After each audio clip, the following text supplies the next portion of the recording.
এই মাটিগুলো পুড়ায়া আমার আল্লাহ তামা বানায় দিবে। জোরে বল আল্লাহু আকবার। এই জমিনের মধ্যে যত পানি আছে সমস্ত পানিগুলো পুড়ায়া ছাই বানায় দিবে আমার আল্লাহ। যেদিন কিচ্ছু বলতে কিচ্ছু থাকবে না, সেদিন থাকবে শুধু আমার আল্লাহ। ও মুসলমান শুনে নাও, শুনে নাও, আল্লাহ কয় বান্দারে যেদিন কিচ্ছু বলতে কিচ্ছু থাকবে না, সেদিন থাকবো শুধু আমি আল্লাহ, আর আমি থাকবো আমার নবীর ভালোবাসা নিয়ে। জোরে জোরে চিল্লায়া বলা যাবে না মারহাবা। ওমার সাল্লাকা ইল্লা রাহমাতাল লিল আলামিন। আল্লাহ কয় বান্দারে শুনে নাও, যেদিন কেউ থাকবে না, সব কিছু শেষ করে দিব আমি আল্লাহ, সেদিন থাকবো শুধু আমি আল্লাহ, আমি থাকবো আমার নবীর ভালোবাসা নিয়ে। এই জন্য সুন্নি জনতা বেশি নবীর পাগল হয়, নবীর এসকে কান্দে, নবীর প্রেমে দেওয়ানা হয়ে যায়। আল্লাহ আজকে জাতি নষ্ট, সমাজ নষ্ট গো। এ দুনিয়ার মুসলমান যুবক ভাইরা শুনে নাও, এ বাবারা দিলের কান্ডা লাগা শুনে নাও। হযরত উমর ফারুক রাদিয়াল্লাহু তাআলা আনহুর কদমের মধ্যে একজন যুবক, এ দুনিয়ার মুসলমান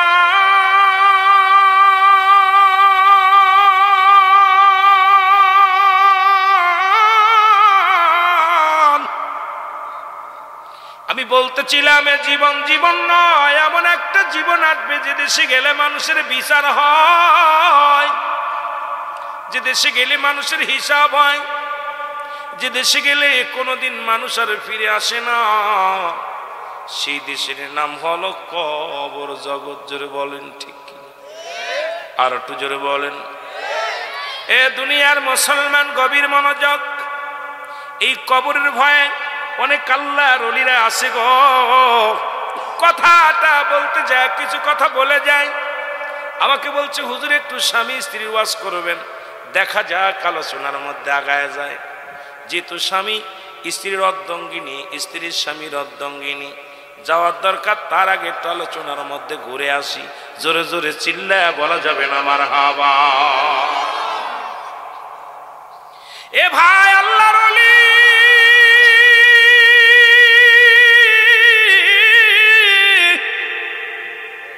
প্রতিদিন নামাজ আদায় করে, 2 রাকাত করে নফল নামাজ আদায় করে। মুসলমান শুনে নাও, এ বাবারা গভীর মনোযোগ। নামাজটা পড়ি একটা কবরের পাশে যাইয়া শুয়ে পড়ে। কবরবাসীর স্মরণের ওয়াজ, এই জন্য একটু কবরবাসীদের কথা বলে যাই। আমারও একদিন শুতে হবে, একদিন চিরবিদায় হয়ে যাব। 3 বছর আগে ভাইরে দেখে গেছিলাম, অত্যন্ত মহব্বতের ভাই, আপনারা অনেকেই আমার চেনেন। আমি গুনাহগার, মাঝে 1 বছর বাদ চলে গেছে। মুরব্বীর কোঠায় নাম দিয়ে দিছি, রে বাবা যদি মারা যেতাম এতদিন 2-3 বছর পার হয়ে যেত। আমার আল্লাহ জিন্দা রাখছে। আল্লাহ, ও আমার আল্লাহ, তোমার দরবারে শুকরিয়া আদায় করি, লাখো শুকরিয়া আদায় করি। আল্লাহ গুনাহ মাপের জন্য একটু সময় দিয়েছো। জোরে জোরে বলেন আমিন।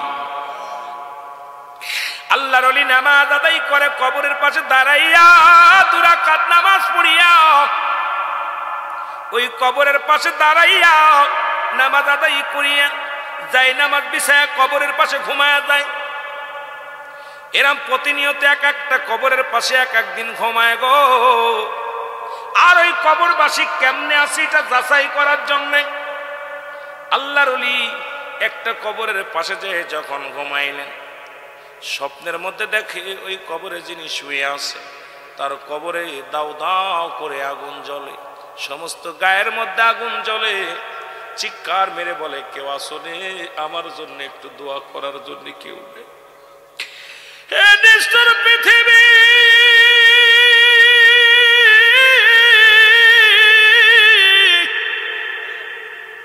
তোদেরকে রেখে আসলাম দুনিয়ার মধ্যে, আহিরে দুনিয়ার সব কিছু রেখে চলে আসলাম। আমি কবরের ভেতরে মতো আযাবের মধ্যে আছি, জাহান্নামের আগুনে দাউ দাউ করে জ্বলি গো। আমার একটু নেকি দেওয়ার মতো কেউ নাই। তিনটা আমল, নাম্বার 1 হলো নেক আমল, নাম্বার 2 হলো সদকায়ে জারিয়া, নাম্বার 3 হলো নেককার সন্তান। আজকে যারা কবরে শুয়ে গেছে আমাদেরকে এতিম বানায়া, বাবারে তাদের কামাই করা শেষ, আমরা যা দিব এটাই পাবে। জোরে জোরে বলেন ঠিক কিনা? রে আজ না হয় কাল তুমি যাইবা কবরে, মরার পরে সবই রবে গো তোমার। ঠিক কিনা? এর মরার পরে সবই রবে গো। জোরে বলেন ঠিক কিনা? ছেলে কাঁদবে, মেয়ে কাঁদবে, কাঁদবে জোরের ভাই গো, সবাই মিলে বিদায় দিব গো তোমায়, সবাই মিলে বিদায় দিব গো।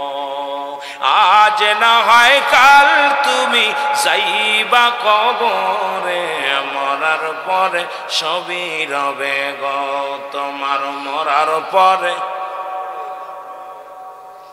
আরে ওয়াজটা কবরবাসীদের স্মরণের কথাটা দেখে মনের ভিতরে ক্যাচ করে লাগছে। কে বা কার জন্য কান্দে?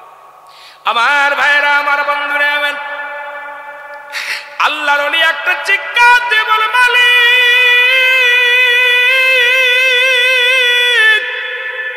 এই কবরে যিনি শুয়ে আছে গো, তুমি তারে ক্ষমা করে দাও, তারে তুমি মাফ করে দাও আল্লাহ। দুটি হাত উঠা চোখের পানি ছেড়ে কানলেন আল্লাহর ওলি। চোখের পানি ছেড়ে ছেড়ে কানতে লাগলেন, বিদায় হয়ে গেলেন। পরের দিন আবার আসলেন, চিন্তা করে দেখে আসি কবরে কি হালাতে আছে। পরের দিন আবার যখন কবরের পাশে গেছে, যা 2 রাকাত নামাজ পড়ে আবার ঘুমাইলেন। দেখে কবরের ভিতরে, ও মুসলমান শোনো, ওই গায়ের মধ্যে, পুরো গায়ের মধ্যে আগুনের সাপ, সমস্ত গায়ের মধ্যে আগুন, মাথার মধ্যে আগুনের কাঁগুলো ঠুকায় ঠুকায় মস্তিষ্ক খায়। একটা চিৎকার মেরে আল্লাহর ওলি ডাক দে বলে, আমার আল্লাহ, এই বান্দা কি এত অপরাধ করেছে গো আল্লাহ, এই জাহান্নামী ফেরেশতা দিয়ে এত যন্ত্রণা দাও। আর কবরের ভিতর থেকে ডাক দে বলে, আমার আপনজন কি কেউ নাই রে, আমি কবরের ভিতরে বড় কষ্টে আছি গো। এই কবরের মধ্যে জাহান্নামী আগুন, জাহান্নামী অগ্নিকাণ্ডে আমি বড় কষ্টের মধ্যে আছি, কেউ আসুনি। চোখের পানি ফেলা ফেলা কান্দেন। এ মুসলমান, আল্লাহর ওলি দ্বিতীয় দিন দোয়া করে চলে গেলেন। তৃতীয় দিন আবার আসলেন নামাজ আদায় করিয়া, দোয়া করে আবার যখন বিশ্রাম নিলেন, স্বপ্নের মধ্যে দেখে মালিক ফেরেশতার ছেলাফেলারা পায়ের মধ্যে শিকল দিয়া, হাতের মধ্যে শিকল দিয়া, লোহার শিকল দিয়া, আগুনের শিকল দিয়া টানতে টানতে জাহান্নামের দিকে নিয়ে যায়। একটা জাহান্নামে 70,000 রশি লাগানো আছে, এক একটা রশির মধ্যে 70,000 ফেরেশতা ধরে টানবে রে মুসলমান। আর জাহান্নামের গেটের মধ্যে লাগানো আছে জাক্কুম নামে কাঁটাযুক্ত গাছ, এই গাছগুলো গিরাজ করে খেয়ে ফেলবে মানুষগুলো রে মুসলমান। এবার অগ্নিকাণ্ডের মধ্যে কান্দে আর বলে, আমার আল্লাহ, দুনিয়ার মধ্যে 3টা কন্যা সন্তান রেখে আইলাম রে আল্লাহ, আমি বড় কষ্টের মধ্যে আছি। কবরের মধ্যে চোখের পানি ছেড়ে কাঁদতে লাগলেন। আল্লাহর ওলি দোয়া করে, আল্লাহ তুমি তারে মাফ করে দাও, তুমি তারে ক্ষমা করে দাও। আল্লাহু আকবার বলেন না, ক্ষমা করে দাও। ও ভাইরা আমার, বন্ধুরা আমার, দোয়া করে যখন দোয়া শেষ হলো, উনি তাকায় দেখে 3টা যুবতী মেয়ে হেঁটে হেঁটে আসতেছে কবরের দিকে। আল্লাহর ওলি একটু আড়ালে দাঁড়াইলেন, দাঁড়ায় দেখে 3টা যুবতী মেয়ে আব্বার কবরের পাশে এসে সালাম দিলেন। সালাম দিয়া কান্দার বলে, আমার আব্বা জান, 1 মাস হয়ে গেল আপনার কবরের পাশে আসতে পারি না, হাইনার দলেদের জন্য বাইর হতে পারি না আব্বা জান। আব্বাজান গো আপনি কেমনে কবরে আসেন, কেমনে আসেন গো আব্বাজান? বলে তিনটা মেয়ে চোখের পানি ছেড়ে আল্লাহর দরবারে কাঁদতে লাগলেন। এবার দোয়া করে যখন ফিরে যাইতেছিলেন, আল্লাহর ওলি ডাকতে বলে মেয়েরা দাঁড়াও দাঁড়াও, মেয়েরা দাঁড়াও। দাঁড়ালেন। কই মা গো তোমরা কি হও? বলে আমরা আমার আব্বাজানের মেয়ে। আমার আব্বাজান একটা মাস যাবৎ দুনিয়া থেকে বিদায় হয়ে গেছে। আমরা মেয়েরা তিনটে যুবতী মেয়ে রেখে গেছে, আমাদের বিবাহ হয় নাই। আমরাও ঘর থেকে বাইর হতে পারি না, কারণ হায়নার দলেদের চোখের আড়াল হয়ে চোখের আড়াল করতে পারি না, কারণ এরা হায়নার মতো তাকায়া থাকে। আমরা ইজ্জতের ভয়ে আব্বার কবরের পাশে আসতে পারি না। আর আমার আব্বাজান একটা মাস যাবৎ এই কবরে শুয়ে আছে। ডাকতে বলে মা তোমরা জানো না তোমার আব্বার কবরে আমি প্রথম দিন দেখলাম দাউ দাউ করে আগুন জ্বলে, দ্বিতীয় দিন দেখলাম তোমার বাবার কবরে আগুন জ্বলে গো, তৃতীয় দিন দেখলাম জাহান্নামী ফেরেশতারা তোমার বাবার লয়ে টানা হেঁচড়া করে। এই কথা বলার পরে মেয়ে তিনটেকে বললেন মা গো তোমরা প্রতিদিন একবার আসবা তোমার আব্বা জানের কবর জিয়ারত করতে। তোমরা তিনটা যুবতী মেয়ে তোমরা তোমার আব্বার জন্য দোয়া করবা। মেয়েটা বলার পর মেয়ে তিনটা বলে হুজুর আমরা কেমনে আসবো? এইটুক আড়াল দিয়ে নদী নালা পার হয়ে আসতে হয়, ঘোর জঙ্গল পার হয়ে আসতে হয়। আমার আব্বাজান ঘুমায় আছে, আমরা আসতে পারি না। সতীত্ব রক্ষাতে হায়নার দলেরা তাকায় থাকে, ভয়ে আসতে পারি না। আল্লাহর ওলি বললেন মা গো তোমরা দোয়া করো তোমার আব্বার জন্যে। এই দিন থেকে দোয়া করলেন। একটা মাস পার হয়ে গেল না মুসলমান। আল্লাহর ওলি আবার এক মাস পরে কবরের পাশে আসলেন, বা 3 মাস পরে কবরের পাশে আসলেন। 2 রাকাত নামাজ পড়ে আবার যখন শুইলেন, শোয়ার পর দেখে ওই ব্যক্তিকে জান্নাতি দুখানা জুতা লাগায় পরা দিছে পায়ের মধ্যে গো। জান্নাতে দুখানা সোনার জুতো পায়ের মধ্যে লাগায় দিছে। ফেরেশতারা অসংখ্য ফেরেশতারা তারে স্বাগতম জানাইতেছে। অসংখ্য হুর গেলেমান আসিয়া তাকে স্বাগতম জানাইতেছে। আল্লাহর ওলি দেখে বড় আনন্দ লাগলেন, খুশি হয়ে গেলেন, দোয়া করলেন। দোয়া করার পর দেখে আবার ওই 3টা যুবতী মেয়ে হাঁটতে হাঁটতে বাবার কবর পর্যন্ত আসলেন। আসিয়া দোয়া করে। আল্লাহর ওলি আবার দোয়া করে যখন ফিরে যেতেছিলেন ডাক দিয়ে বলে মা দাঁড়াও। 3টা মেয়ে দাঁড়ায় গেলেন। দাঁড়ায় বলে মা গো তোমরা আর চোখের পানি ফেলো না, তোমার আব্বার দোয়া তোমাদের দোয়া কবুল হয়েছে। কারণ তোমাদের দোয়া কবুল হয়েছে তোমরা যখন দোয়া করেছিলে রব্বির হামহুমা কামা রব্বায়ানি সগীরা। বলেন রব্বির হামহুমা কামা রব্বায়ানি সগীরা। এই দোয়াটা চালু হলো কখন রে মুসলমান? শোনো, রেলের কান্ডা লাগা শোনো। রহমতের নবী রাহমাতুল লিল আলামিন বললেন আমার সাহাবীরা রে তোমরা কেউ কি কবুল হজের সব পাইতে চাও কিনা? সাহাবীরা বললেন হুজুর কে বা না চায়? নবী বললেন তোমাদের বাড়িতে যাদের আব্বা মা জিন্দা আছে সালাম দিবা আসসালামু আলাইকুম মা, আসসালামু আলাইকুম বাবা, তোমার আমল নামে একটা কবুল হজের সব হয়ে যাবে। নবী বলার পর কিছু সাহাবী কাঁদতে লাগলেন, চোখের পানি ছেড়ে কান্দে, যাদের মা নাই যাদের বাবা নাই। নবী দেখলেন সাহাবীরা কান্দে, অঝার নয়নে কান্দতে লাগলেন। নবীজি বললেন সাহাবীরা রে তোমরা কেন কান্দ? বলে হুজুর আমাদের তো মা নাই, আমাদের 1 মাস আগে বাবা বিদায় হয়ে গেছে, 1 মাস আগে মা বিদায় হয়ে গেছে, 10 দিন আগে আব্বা মা বিদায় হয়ে গেছে, 15 দিন আগে আব্বা মা বিদায় হয়ে গেছে। এই আমলটা যদি এই নিয়মটা যদি আগে জানতাম নবী গো তাহলে আমাদের পিতা মাতার থেকেই হাদিয়া এই নেকি আমরা হাসিল করতে পারতাম। আমার নবী কয় সাহাবীরা রে আমার মতো কেউ তিন নাই রে, আমি নবী বড় এতিম, আমার মতো কেউ নাই। যখন আমি 6 মাস যখন আমি মায়ের গর্ভে আব্বাকে বিদায় করে দিছে আমার আল্লাহ, যখন আমি 6 বছর বয়স মা বিদায় হয়ে গেছে, 6 বছর 6 মাস যখন বয়স আমার দাদা আব্দুল মুত্তালিব বিদায় হয়ে গেছে, আমার মতো এতিম কেউ দুনিয়ার মধ্যে নাই। আমার আল্লাহ ডাক দে কয় জিবরিল রে দৌড়াইয়া যা, আমার নবীর আব্বা নাই, নবীর মা নাই, আমার হাবিবরে জানাই আয় যাদের আব্বা নাই, যাদের মা নাই, তাদের জন্য সুন্দর একটা ব্যবসা শিখাই দিলাম। সেই ব্যবসাটা হলো তুই যে বলবি রব্বির হামহুমা কামা রব্বায়ানি সগীরা। জোরে বলেন রব্বির হামহুমা কামা রব্বায়ানি সগীরা। আল্লাহ ডাকতে বলে হাবিব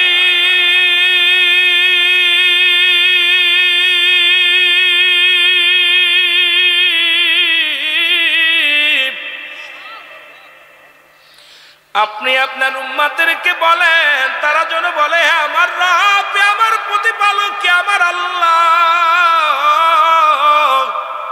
আমার পিতা মাতার সগীরা গুনাহ মাফ করে দাও, কবিরা গুনাহ মাফ করে দাও, জানা গুনাহ মাফ করে দাও, জুনা গুনাহ মাফ করে দাও গো।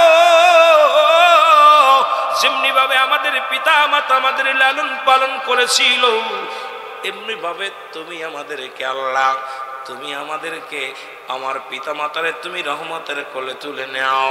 এটা শিক্ষা দিলেন আমার আল্লাহ, আমার নবী যে শিক্ষা দিলেন তার উম্মতিরে। নবী কাঁদছে উম্মতের মায়ায়। আদম আলাইহিস সালাম কান্দে রব্বানা যালামনা আনফুসানা ওয়া ইল্লাম তাগফির লানা ওয়া তারহামনা লানাকুনান্না মিনাল। আদম নবী বলে আল্লাহ আমি জালিমদের অন্তর্ভুক্ত হয়ে গেছি, আমার তুমি ক্ষমা করে দাও। আর নবী কান্দে আল্লাহ আমার উম্মতের মাফ করে দাও। জোরে জোরে চিল্লায় বলেন মারহাবা। আমার বাবারা শুধু আদম আলাইহিস সালাম নাই, ইউনূস আলাইহিস সালামও কান্দে, কি বলেন লা ইলাহা ইল্লা আনতা সুবহানাকা ইন্নী কুনতু মিনাজ জালিমিন। আল্লাহ গো আমিও জালিমদের অন্তর্ভুক্ত হয়ে গেছি, আমি ইউনূস আলাইহিস সালামকেও তুমি ক্ষমা করে দাও। ইউনূস নবী কানলেন নিজের জন্য, আদম নবী কানলেন নিজের জন্য। আর আল্লাহ কয় হাবিবরে আপনার উম্মতের বলে দেন উম্মত যেন এইভাবে কান্দে রব্বির গামহুমা কামা রব্বায়ানি সগীরা। জোরে জোরে চিল্লায় বলা যাবে না মারহাবা। আমি কেমনে যাব সোনার মদিনায় গো নবীজি, কেমনে যাব সোনার মদিনায়, বলেন কেমনে যাব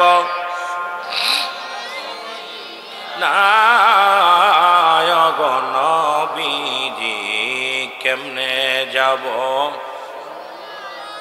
ও নবী ও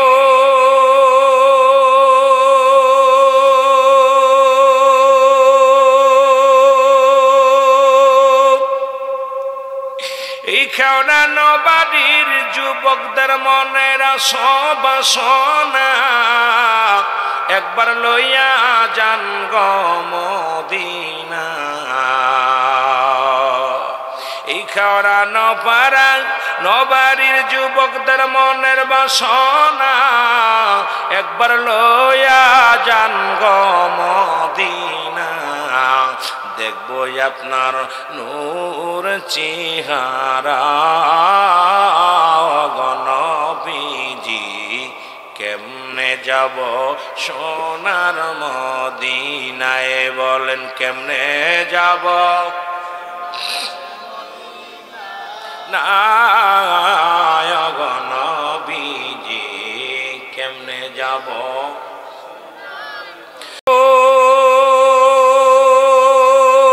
থাকতে যদি নাহি পায়, মইরা গেলে কি উপায়, বলেন থাকতে যদি নাহি পায়, আমি মইরা গেলে কি উপায়, দেখা দিবেন এই দুনিয়ায়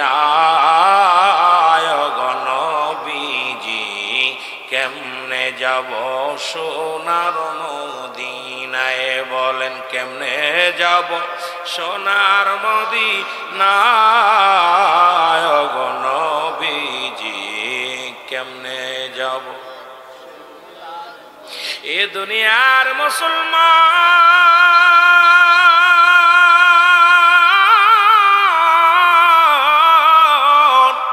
নবী বলে উম্মতিরা রে, আর কান্দিস না, কান্দিস না। যাদের আব্বা নাই, যাদের মা নাই, তারা যেন তার বাবা মার কবরের পাশে যা কান্দে, আল্লাহ তুমি আমার আব্বা মার গুনাহ মাফ করে দাও। জোরে বলো আল্লাহু আকবার। বলতেছিলাম আল্লাহর ওলি ডাকতে বলে, মা তোমার আল্লাহ, আমার আল্লাহ খুশি হয়ে গেছে গো, তোমার আব্বারে জান্নাতি করেছে। জোরে বলেন মারহাবা। ছোট মেয়ে ডাকতে বলে, আল্লাহর ওলি আপনার কাছে আমি দোয়া চাই, দুনিয়ার মধ্যে আর থাকতে চাই না, আমার আব্বা যেখানে আছে আমি ওইখানে যেতে চাই, একটু দোয়া চাই, আমাকে এক দোয়া করেন, আমার জন্য এখনই মৃত্যু হয়ে যায়, দুনিয়ার আর থাকতে চাই না, এই দুনিয়ার হায়নার দলের মুখ থেকে চলে যেতে চাই, আমি আমার মৌলার কাছে যেতে চাই। ও দুনিয়ার মানুষ শুনে নাও, আল্লাহর কাছে দোয়া করলেন আল্লাহর ওলি, ছোট মেয়েটার মৃত্যু হয়ে গেল। এইবার দ্বিতীয় মেয়ে বলে, আল্লাহর ওলি গো আপনি দোয়া করেন, আমার বোন যেখানে গেছে আমার বাবার কাছে আমি যেতে চাই। মেয়ে মেয়েটার মৃত্যু হয়ে গেল। বড় মেয়েটা ডাকতে বলো, আল্লাহর ওলি আপনি আমাদের জন্য দোয়া করেন, আল্লাহ যেন আমার বাবার কাছে আমাদের নিয়ে যায়, এই দুনিয়ার মধ্যে থাকতে চাই না। সঙ্গে সঙ্গে দোয়া করলেন, তিনটা মেয়ে দুনিয়া থেকে বিদায় হয়ে গেল। আল্লাহর ওলি দেখতে পাইলেন তিনটা মেয়েকে অসংখ্য গেলেমান আসিয়া, অসংখ্য গেলেমান আসিয়া স্বাগতম জানাইয়া জান্নাতের দরজা খুলে দিয়া জান্নাতি ফেরেশতারা তাদের সঙ্গে হাসি মুখে বরণ করে নিছে। জোরে জোরে চিল্লায়া বলা যাবে না মারহাবা। আল্লাহর ওলি ডাকতে বলে, মালিক বাবা মায়ের জন্য মেয়েরা হলো নিয়ামত, আর এখন বর্তমান মেয়েরা আমাদের জন্য হয়ে গেছে গজব গো। শুনে নাও মুসলমান, শুনে নাও, আল্লাহ নবীজি বলে গেছেন একটা কন্যা সন্তান হলে একটা জান্নাত, অথচ এখন একটা মেয়ে হলে 7টা জাহান্নাম আমাদের জন্য অপেক্ষা করে, কারণ সেইভাবে তাদের লালন পালন করতে পারি না, সেইভাবে মুসলমান কি করতে পারি না। এ মুসলমান, এই জন্য কথাগুলো বললে অনেক কথা এসে যায়, এই কবরের চিন্তা করা লাগবে রে মুসলমান। ধনী থাকো গরিব থাকো, কবর কাউকে ছাড়বে না, এই কবর বারবার ডাকছে, আয় আয় আয় আমার ভিতরে আয়, ও ঘুষখোর সুদখোর জিনাখোর ব্যভিচার কর, পৃথিবীর মধ্যে যত অন্যায় অপরাধ করো না কেন, এই নিষ্ঠুর পৃথিবী ভোগ করতে জানে, ত্যাগ করতে জানে না, তোমাকে নিতেই হবে, তোমাকে নিয়েই যাবে, নিয়েই যাবে, দুনিয়ার কেউ ঠেকায় রাখতে পারবে না। এই জন্য আমার মাওলার ইবাদত ছাড়া চলা সম্ভব নয়। এই যে ব্যক্তি মাওলার ইবাদত না করিয়া জীবন গড়ল গো, কিয়ামতের ময়দান হবে কঠিন, কবর হবে কঠিন, তার মরণটাও হবে কঠিন। জোরে জোরে চিল্লায়া বলেন ঠিক কিনা। এ দুনিয়ার মুসলমান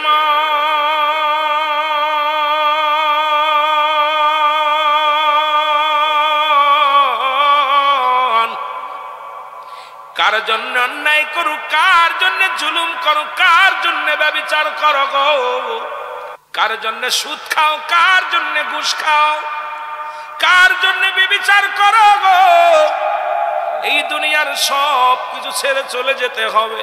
আমার আল্লাহ বলেন, কুল্লু মান আলাইহা ফান, সব কিছু শেষ করে দিবে আমার আল্লাহ। আল্লাহ কয়, বান্দারে শুনে নাও, এই পৃথিবীর মধ্যে যত মাটি আছে গো, এক বৃদ্ধ তার সন্তানের হাত ধরে টানতে টানতে নিয়ে আসলেন। আজকে আমাদের যুব সমাজ নষ্ট, জাতি নষ্ট, একটু কথা বললে বুঝতে পারবা মুসলমান। ডাকতে বলে, খলিফা আমিনুল মুমিনিন,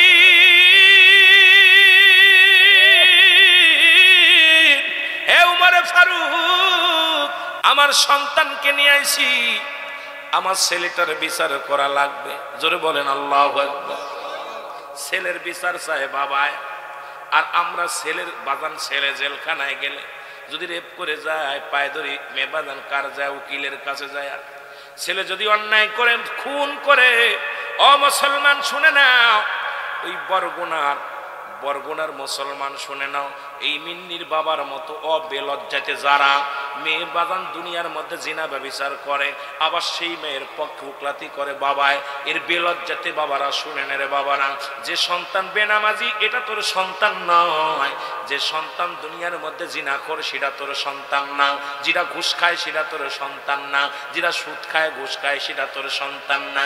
কারণ ইয়াউমাল কিয়ামতের ময়দানে এই সুদখোর সন্তান, ঘুষখোর সন্তান, জিনাখোর সন্তানের জন্য বাবা মায়ের হাতে কড়া পড়বে, কড়ি পদণ্ডে কি ফেরি পড়বে, বাবা মার হাত ধরে জাহান্নামের ভিতরে নিয়ে চলে যাবে। বাবারা গভীর মনোযোগ শুনে নেন, আমানত রাখছে সন্তানদেরকে, আজকে সন্তানাদি বাবা মায়ের কাছে আমানত, এটা খেয়ানত করার একটার কারণ নাই। আজকে ছেলের মেয়ের জন্য তোমরা কাঁদো, একদিন ওই ছেলে মেয়ের জন্য জাহান্নামে যেতে হবে গো, জোরে জোরে চিল্লায় বলা যাবে না আল্লাহু আকবার। দ্বিতীয় অপরাধ, সে আমার একটা ভালো নাম রাখে নাই, আল্লাহু আকবার বলো, আমার একটা ভালো নাম দেয় নাই।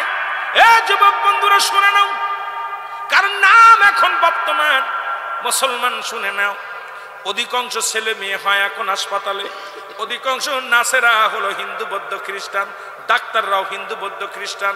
ওই ডাক্তারখানায় যখন পেট ফাড়িয়ে সন্তান বা কি হয়, ছেলে সন্তান হয়, মেয়ে সন্তান হয়, অধিকাংশ সন্তানের আযান কানে যায় না, একামত কানে যায় না, কালেমা কানে যায় না, কারণ কপাল মন্দ, কপাল মন্দ। ও মুসলমান শুনে নাও, শুনে নাও, আর ভালো একটা নাম রাখতে হবে। রাসূল বলছে সন্তান যখন দুনিয়ার মধ্যে আসবে, সুন্নাতে রাসূল হলো 7 দিন পরে সন্তান, ছেলে হোক আর মেয়ে হোক, যদি মেয়ে হয় একটা পশু কোরবানি করবে, ছেলে হলে 2টি পশু কোরবানি করবে, কোরবানি করে সন্তানের নাম রাখতে হবে। 7 দিনের একদিন আগেও নাম রাখা দূরত্ব নয়। 7 দিনের সন্তান দুনিয়া আসা পর 7 দিনের একদিন আগে নাম রাখলে সুন্নাতে রাসূল হবে না, রাসূলের সুন্নাত আদায় হবে না। কিন্তু আমাদের ছেলে মেয়ে এখন পেটে থাকতেই হয়ে যায়। বিয়ের দিনে, বিয়ের রাত্রে স্বামী স্ত্রী বাসর রাত্রি কয়, স্বামী কয় স্ত্রী, স্ত্রী কয় নার্গিস কয় কি, তাই মনে মনে করছি একটা ছেলে হইলে নাম রাখবো শাহরুখ খান। কি নাম রাখবো? এখন বৌতি করতেছে স্বামী, রুহুল আমিন সাহেব শোনো, আমি তো মনে মনে করছি যদি ছেলে হয় মেয়ে হয় নাম রাখবো কারিনা। কি নাম রাখবো? ওরে এখনো মিলন হয়নি, ওই কপাল পোড়া শুনে রাখ, এখনো বিয়ে করেছি, এখন বাসর রাত্রে কেবল গেছি, দোয়া দুরুদ পড়ার আগে ছেলে মেয়ের ডিসিশন, একটা ছেলে নেবো একটা মেয়ে নেবো, ডিসিশন কয় মেয়ে হলে নাম রাখবোই, ছেলে হলে নাম রাখবোই। আল্লাহর কসম, এই সন্তান জীবন আলেম হবে না, এই সন্তান হবে জালিম, এই সন্তান পরের মেয়ের হাত ধরে টানবে, এই সন্তান এই মেয়ে পরের হাত ধরে চলে যাবে। কারণ হলো রাসূল বলেছে যখন দুনিয়ার মধ্যে সন্তান আসবে 7 দিনের একদিন আগে নাম রাখা দূরত্ব নয়। এখন আমাদের 7 মাস 8 মাস গর্ভে আসলেই আলতাসন করে কয়টা কি কয় ছেলে হবে। আল্লাহ ওয়ালি ইমানদার বিশ্বাসীরা রে, ডাকতে বলেন কাদের? ইমানদারদের। আল্লাহ যদি বলতে আইয়ুহান নাস, মানুষ সম্প্রদায়, আল্লাহ কয় ইমানদারেরা শুনে নাও, ইমানদারেরা বিশ্বাসীরা দুখুলু ফিস সিলমি কাফা। আল্লাহ কয় ইমানদারেরা বিশ্বাসীরা রে পরিপূর্ণভাবে প্রবেশ করো কিসের মধ্যে? ইসলামের মধ্যে। জোরে বলো মারহাবা। কিসের মধ্যে ঢুকতে হবে? জোরে বলেন কিসের মধ্যে ঢুকতে হবে? ইসলামের মধ্যে ঢুকতে হবে। ইমানদারদের ডাক দিছে আল্লাহ যদি বলতে আইয়ুহান নাস, ও মানুষ সম্প্রদায়, আল্লাহ মানুষে ডাক দেন নাই, ডাক দিছে ইমানদারদের, বিশ্বাসীদেরকে। বিশ্বাসীরা রে তোমরা শোনো, তোমরা ঢুকে যাও ইসলামের মধ্যে। ইসলামের আবিধানিকত্ব 80 থেকে 82টা অধ্যায় আছে আমার আল্লাহ দিছে। ইসলাম মানে শান্তি, ইসলাম মানে শান্তি, ইসলাম মানে আত্মসমর্পণ, ইসলাম মানে নিজে না খেয়ে অন্যরে খাওয়ানো, ইসলাম মানে নারীর সতীত্ব পাহারা দিও, ইসলাম মানে নিজে না আগুমানের গম পাড়ানো, ইসলাম মানে নিজে দুঃখে থেকে অন্যরে সুখে রাখা। ইসলামের মুসলমান শুনে নাও, ইসলামের মধ্যে ঢুকতে লাগলে শরিয়াতের বিধান মানা লাগবে, তরিকাতের বিধান মানা লাগবে, হাকিকতের বিধান মানা লাগবে, মারফতের বিধান মানা লাগবে। মুসলমান ইসলামের মধ্যে যদি ঢুকতে হয় পরিপূর্ণ ঈমান নিয়েই ঢুকতে হবে। জোরে জোরে চিল্লায় বলেন ঠিক কিনা? আমার ভাইরা, আমার বন্ধুরা, আমার এই জন্য যুগে যুগে যত নবী রাসূল আছে গো, সবাই তো এই ইসলামের মধ্যে দাওয়াত দিয়ে গেছে। এ মুসলমান সবাই তো ইসলামের মধ্যে দাওয়াত দিয়ে গেছে। আমরাও যারা আছি পৃথিবীর মধ্যে কিয়ামত পর্যন্ত দাওয়াত শুধু চলবে। কিয়ামত পর্যন্ত কোন নবী আইব না, কিয়ামত পর্যন্ত থাকবে তো তওবার দরজা খোলা। এই জন্য বেশি বেশি তওবা করবেন, বেশি বেশি আল্লাহর দরবারে ইস্তেগফার করবেন আর মাফ চাইবেন। আল্লাহ আল্লাহ আমাদের জন্য ক্ষমা করে দেয়। পৃথিবীর মধ্যে তিনটা বিপদ, নাম্বার 1 হলো মানুষের মরণ, নাম্বার 2 হলো কবর, নাম্বার 3 হলো কিয়ামতের ময়দান। জোরে জোরে চিল্লায় বলা যাবেন আল্লাহু আকবার। আর একটু জোরে জোরে চিল্লায় বল আল্লাহু আকবার। এর আল্লামা মুফতি আমজাদ আলী সাহেব একটা কিতাব লিখলেন। ও মুসলমান, কবরবাসীর স্মরণের কথাগুলো শুনে নাও। আল্লামা মুফতি আমজাদ আলী সাহেব একটা কিতাব লিখলেন, কিতাবের নাম বারে শরিয়াত। এই কিতাবের মধ্যে উনি লিখতে যা বললেন, দুনিয়ার মানুষ শোনো, মানুষের সবচাইতে সহজ মৃত্যুটা হলো গো 70টা তাজা উটের গায়ের চামড়া জবাই না করিয়া উল্টো দিকে টান দিয়া লবণ আর মরিচ লাগা দিলে যতটুক যন্ত্রণা হয়, ও মুসলমান শুনে নাও, এর চাইতে 70 গুণ যন্ত্রণা হলো একটা সাধারণ মৃত্যু। এখন আমরা মরণকালে যারা পায়খানা করে দিই, মরণকালে যারা প্রস্রাব করে দিই, মরণকালে যাদের জিহ্বা বাইর হয়ে যায়,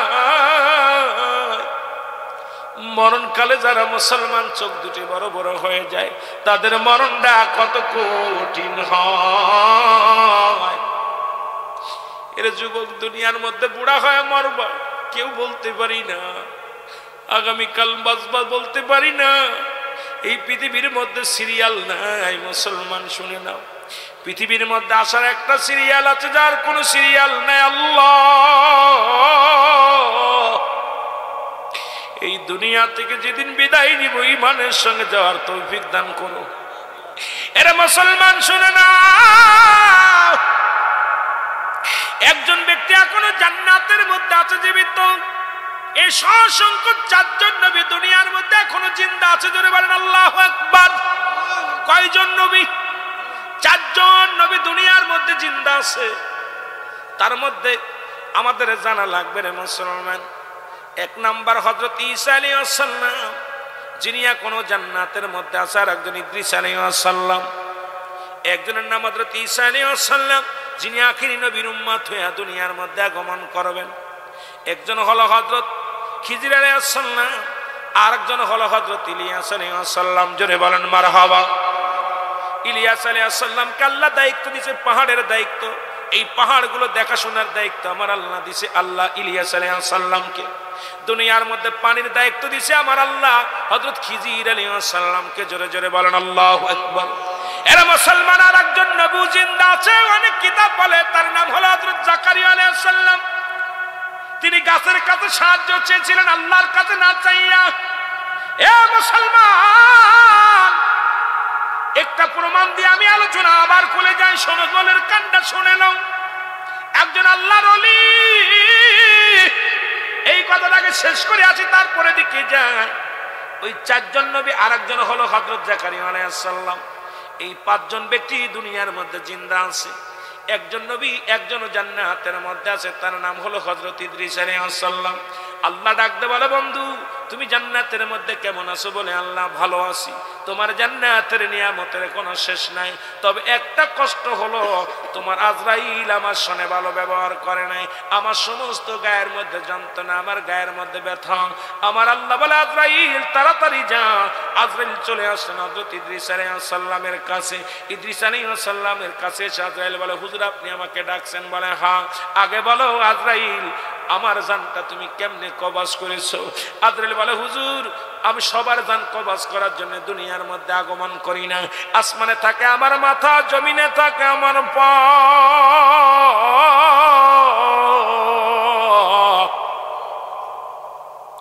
একমাত্র ঈমানদারদের রূহটা আমি বাইরের করার জন্য দুনিয়ার মধ্যে আগমন করি। এই সারা পৃথিবীর পানি যদি আমার মাথায় ঢেলে দেওয়া হয়, বড় দান, আমি এত বড় দান, এই অল্প পৃথিবীর পানি যদি আমার মাথায় ঢেলে দেয়া হয় একটু পানি গোড়া পড়বে না। আল্লাহর নবী মায়ের বুকে দুধ খাইতে খাইতে সন্তান যেমনি ঘুমায়া যায়, আপনার রুট আমি সেমনি বাইর করেছি, আপনাকে কষ্ট দিই নাই। ইদ্রিস আলাইহিস সালাম একটা চিৎকার মেরে বলে, আজরাইল,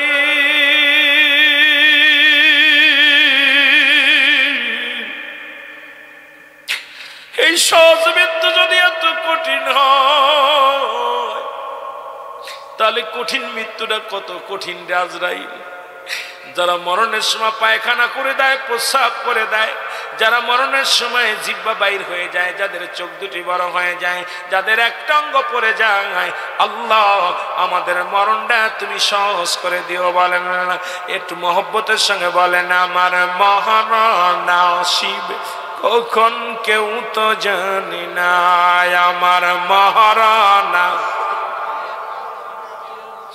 এই আমি চলে যাব, আমায় তোমরা ভুইলা যাইও না, আমি চলে যাব, আমার মরণ নসিবে কখন কেউ তো জানে।